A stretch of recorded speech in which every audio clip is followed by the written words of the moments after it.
Hello. Today I'm going to give you a brief preview of the flute for those that may be interested in playing it. If you prefer higher, quieter sounds, the flute may be a good choice for you.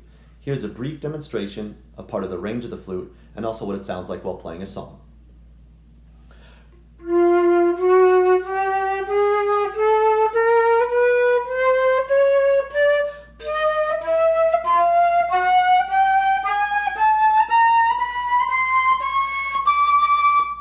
Here's what it sounds like during a song.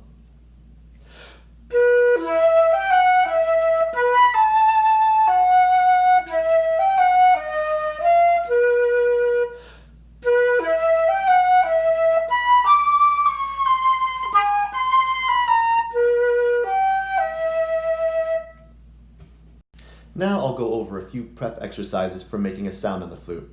If possible, use a small, compact mirror. First, we're going to be talking about the embouchure or the flute face. In order to make this face, you want to start by making a natural, relaxed face like so. Then, you're going to slightly pout the bottom lip, pushing it out. To help, use your index finger centered at the knuckle to simulate a flute like so. Centered at the knuckle, natural face, slight pout. Now I will discuss forming the aperture or the small hole created by the lips while playing the flute. For this, you're going to want to use a small coffee straw. First, you're going to open the mouth and put the coffee straw at the center of the bottom lip, and then you will close your mouth around the straw. Be sure to hold the straw inside the lips between the upper and lower teeth. Do not bite down with the teeth to hold the straw in place, and also do not tuck your lips in like this. Again, it looks like this. Straw between the upper and lower teeth, but not biting down. Hold it in place with the lips. Don't roll in. Don't bite down. Next, while keeping the straw pressed on the bottom lip, blow air through the straw.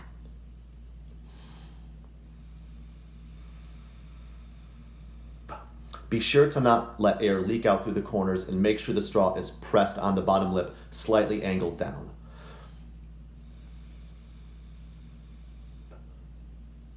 The next step is to create an airstream without using the straw, but keeping the opening small as if you were using the straw. Start with the straw between the lips, between the teeth. And then, while you're doing that, move the straw away.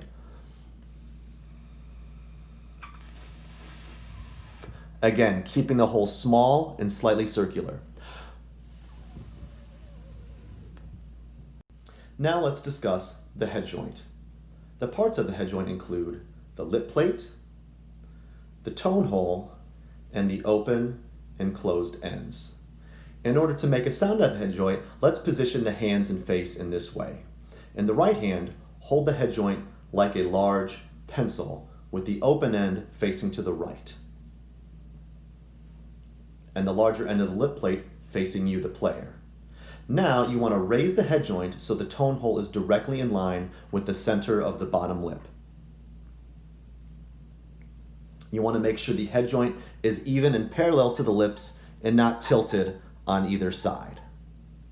With the bottom lip pouted out, place the bottom lip on top of the lip plate and not smashing in. This is on top. This would be smashing in. Incorrect? Correct. You want to make sure that the bottom lip covers approximately a third of the tone hole, and you should be able to feel the edge of the hole on the lip. So don't cover the entire hole, just the third. Then you want to make sure that the bottom of the lip plate is touching your chin as well, and there is no gap between the plate and the chin. This is correct. This is incorrect. You can use your finger to check this as well. So touching the bottom lip and also the chin. Now that we have the proper head joint position, let's discuss making a sound. In order to make a sound on the head joint, you want to use a P syllable.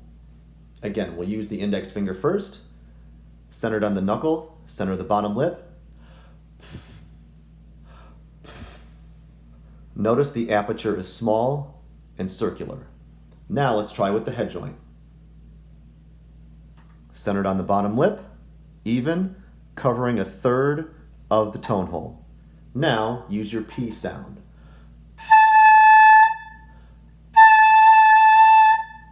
You want to make sure you're blowing air across the tone hole and not directly down. If you blow directly down into the tone hole, you won't get a sound. Also, if your aperture, your circle is too big, you'll get a fuzzy sound or no sound at all. Again, make sure the aperture is small and blow the air across.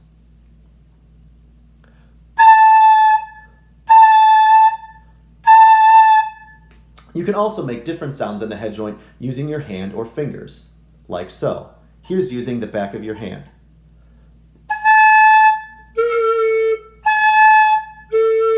You can also use your index finger and make different sounds like this.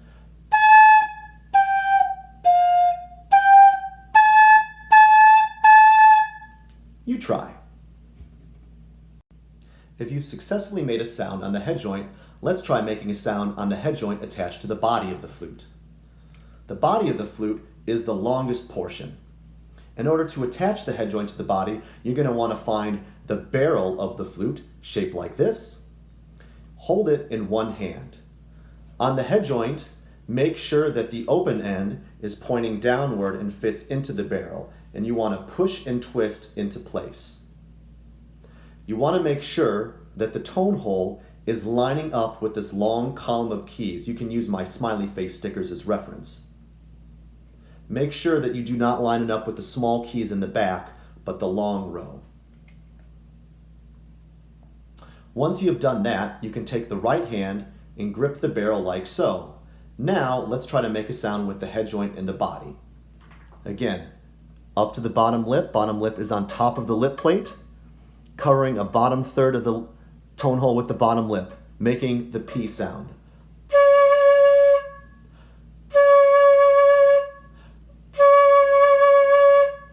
Now, to play actual notes, let's use the left hand. You may want to pause here for reference of where my stickers are. Now, for the finger placement, you're going to want to place the following fingers where the stickers are located. If there is no sticker, we'll call that a skip.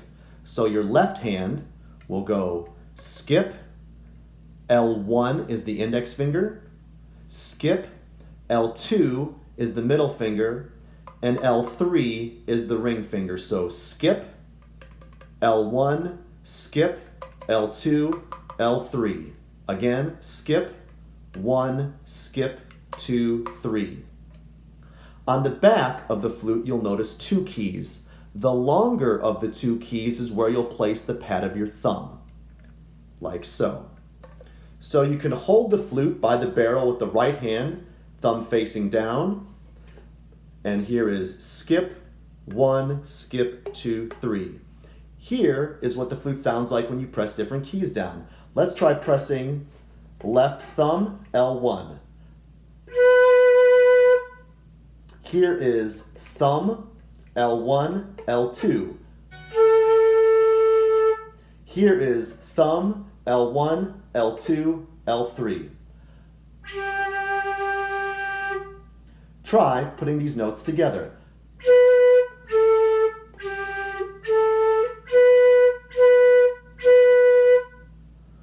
Good luck!